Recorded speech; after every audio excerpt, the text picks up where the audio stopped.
Very good morning to you. November already. Monday, November the 3rd, 4 minutes past 8 o'clock. This is talkSPORT Breakfast with me, Jeff Stelling, and Ali McCoy and Arnold Clark. Get the UK's best used car deals guaranteed. On the way for you this morning, ex-SAS Sergeant Major Billy Billingham will join us here live in the studio to discuss his new book further. Do you know him?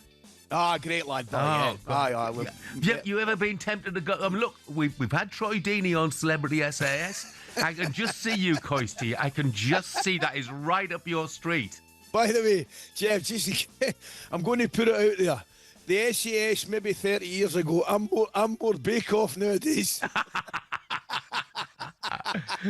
Anyway, Billy will be joining us at around 8:45 this morning. And three-time Premier League winner Joe Cole will be right here in the studio for a whole hour. He'll be discussing, obviously, whether West Ham can stay up, whether Chelsea are contenders for the title, and so much more.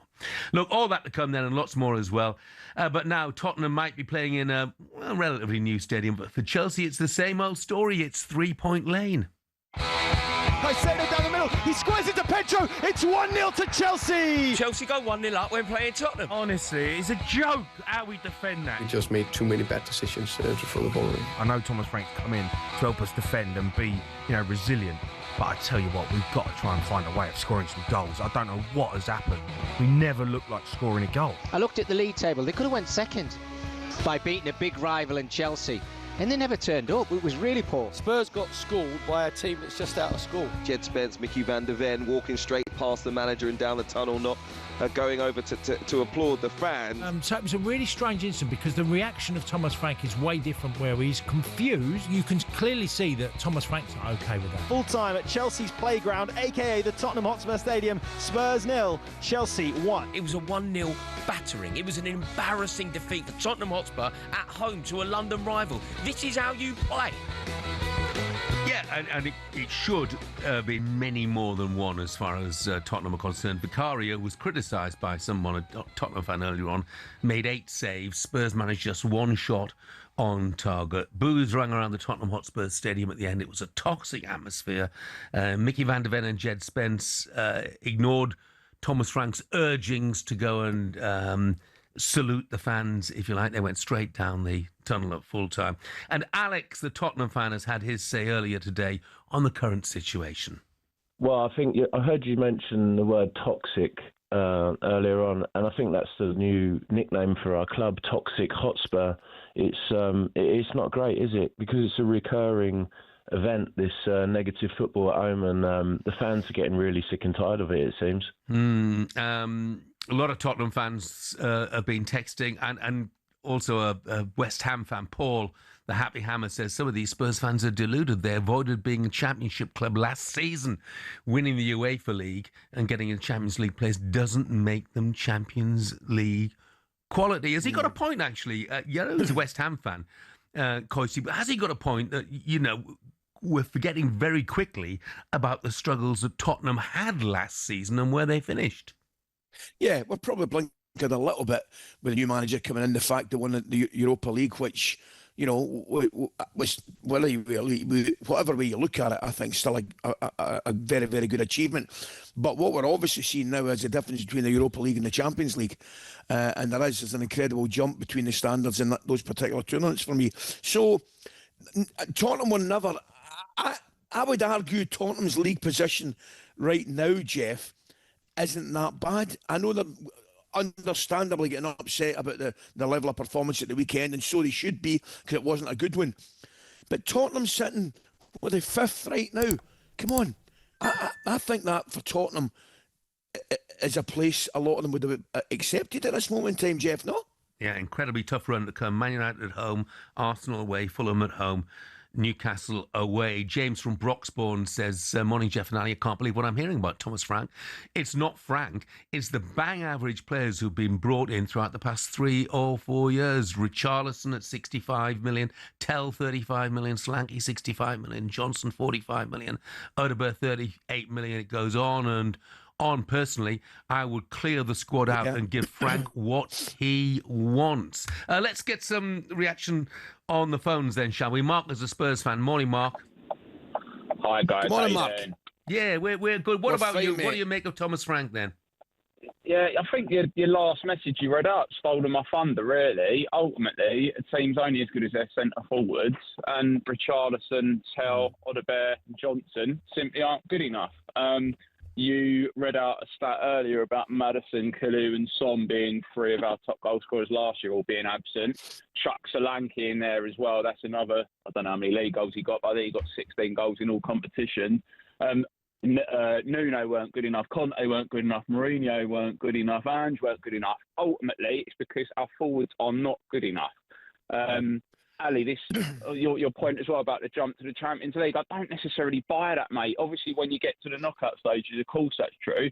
We were actually unbeaten in the Champions League, and half the teams that were in the Europa League last year that we beat are in the competition with us this year. I just think it's as simple as Richarlison spends most of his time on the floor, or trying to G the crowd up rather than actually holding the ball up or making runs or linking play. Odegaard can't beat a man, Tell can't beat a man. John beat you a goal, but he can't do much else, and he don't seem to be in France's faults at the moment. I think it is as simple as we just don't have enough goals in the team. It's funny because I watched you opening 2 games of the season, and I thought Spurs were terrific, Mark. I really did. Both of them away from home. The game against PSG, in particular the game against Manchester City, and then you think to yourself, well, 2 great performances. Can they maintain it for the duration of the season? I'm not so sure, but I just think, and you tell me I'm wrong, I just think you're a team at this moment in time that look more suited to playing away from home than at home. Yeah, 100%. I don't know if the atmosphere contributes to that. I mean, other than Kudus, who for me has been a breath of fresh air, like I said, we've got no creativity at all. Bergval's in and out of the team. It was a shame he came off the other day after 5 minutes. Simmons is underwhelmed. League positions are misleading at this time, aren't they? So I looked at the table yesterday, and I think there's or before the City game at least, there was 3 points separating second from 11th. You know, so you could be sitting third or fourth one week and then 9th or 10th the next week.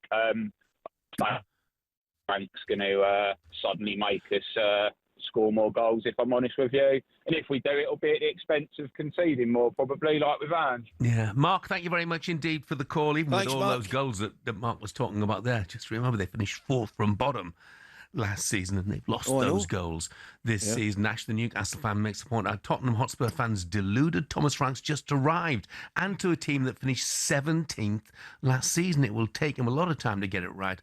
They've got a lot of injuries, and the squad is still threadbare. Let's hear from another Spurs fan, John. Morning, John. Good morning, John. Morning. Yeah, the last caller got it bang on. You're only as good as what you got, and at the moment we ain't got a lot.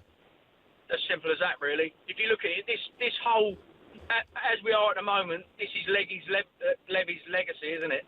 This is what he's left us with, a squad of potential, and get it right, when he bought these players, he only bought them with a possible sell-on value when they became good. But, unfortunately, a lot of them aren't good. That's the problem. We've got no goals up front. Richarlison, we should never, ever have bought him. He's not a centre-forward. He's never going to get you 10 goals plus. What's the maximum he's got, 10 or 11? You can't put that and expect us to pull trees up when you've got a forward that don't score. You've got Solanke injured. Tell should never have bought him. Odegaard, don't know why we bought him. Johnson, as the last caller said, he can't go past his man. He grabbed you a few goals, but other than that, he don't do anything. I mean, if you look at what happened on Saturday evening with Van der Ven and what's his name, Spence coming off, I mean, that is just a lack of discipline, and that should not happen. I mean, save that for the dressing room, but that is totally undermining the manager. So what's he going to do now? Drop those 2 players? But we can't afford to drop those 2 players because we've got nothing else. So I don't know where he's going to go with this. But to show his authority, he's got to drop them. But we've got Scarlett on the bench, a centre-forward, a young kid. Stick him in there. What's the worst he can do? What is the worst he can do? We can't do any worse. We're not scoring goals. Put him in there, give him a chance. John, thanks very much indeed. Want to quickly squeeze one more in. Ross, who's actually a Nottingham Forest fan, but wants to have his say. Morning, Ross. Morning, Ross. Fellas. How are we doing? Yeah, good, mate. Doing well, mate. Thanks. How about you? On you go. Yeah, I mean, it's just too bad they don't have Ali there, right, to score those sort of hundreds of goals alongside Haaland. Just wondering as a quick one, Ali. I've seen you talking about the rugby earlier. How would you rate yourself alongside Jonah Lomu? Hey, I'll tell you what I'll say to you, Ross. I've got a better chance of stopping them now than I had 20 years ago.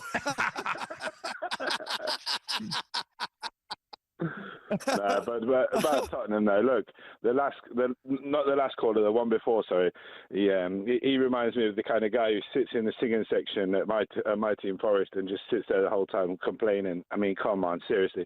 Just you got this magnificent stadium, you got one of the most talented managers in the league over the last 7 years, done a magnificent job with Brentford. Come on, just get behind the team. You're fifth in the league. You could have gone second the weekend. They're criticising Brendan Johnson, one of my youth academy players from Forest. Come on, man, you're having a laugh, aren't you? Just get behind the team. Yeah. You're right, Ross. They sit fifth in the table at the moment, and I think most Spurs fans would have taken that at the start of this season. Thanks for the call, mate. Absolutely. Thanks, Ross. Dawes makes an interesting point. He said, Spurs, just give a shout-out to the Spurs medical team for taking a player off with concussion. It doesn't happen enough in football, so it should be applauded. And he's absolutely right. Lucas Bergvall didn't want to go off, but quite rightly, the medical team there made sure that he did, and they do deserve applauding. Correct. For that. Lost a text about your Coisty here. One or two people just having a word about what you might do on TV. Rowan in Manchester says Ali is more SOS rather than SAS. And David from Durham says, McCoist in the SAS. Do me a favour. He wouldn't look out of place in Dad's army. You're taking a bit of flack this morning, mate. Oh, I don't mind it. I don't mind it. I've set myself up today. I deserve everything that's coming my way, mate. Up next, we'll be discussing standards in football mascotism after St Albans Sammy the Saint disgraced himself on Saturday.